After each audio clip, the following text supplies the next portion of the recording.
আসসালামু আলাইকুম রহমতুল্লাহি ওয়া বারাকাতুহু। সুপ্রিয় শিক্ষার্থীবৃন্দ, তোমরা কেমন আছো? আমি আশা করি তোমরা এক প্রকার ভালো আছো। আমি আলহামদুলিল্লাহ এক প্রকার ভালো আছি।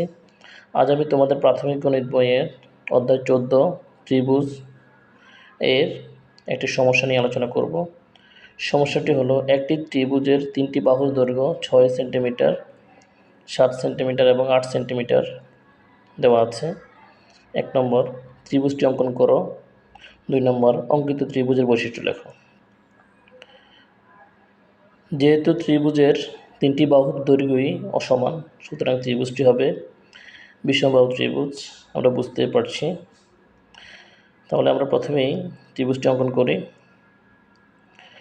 স্কেল নিয়ে আমরা খ গ রেখাটি আঁকি 6 সেন্টিমিটার নিয়ে। এরপর খ ক রেখাটি আঁকি 7 সেন্টিমিটার স্কেলের দৈর্ঘ্য নিয়ে।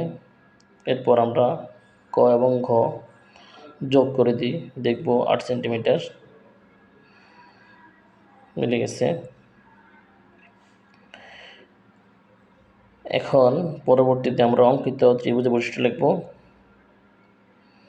অঙ্কিত ত্রিভুজের বৈশিষ্ট্য: এটি একটি বিষমবাহু ত্রিভুজ। এর তিনটি বাহুই অসমান।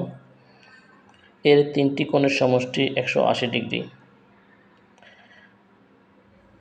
চাঁদা নিয়ে আমরা 180 ডিগ্রি তিনটি কোণের সমষ্টি পাব।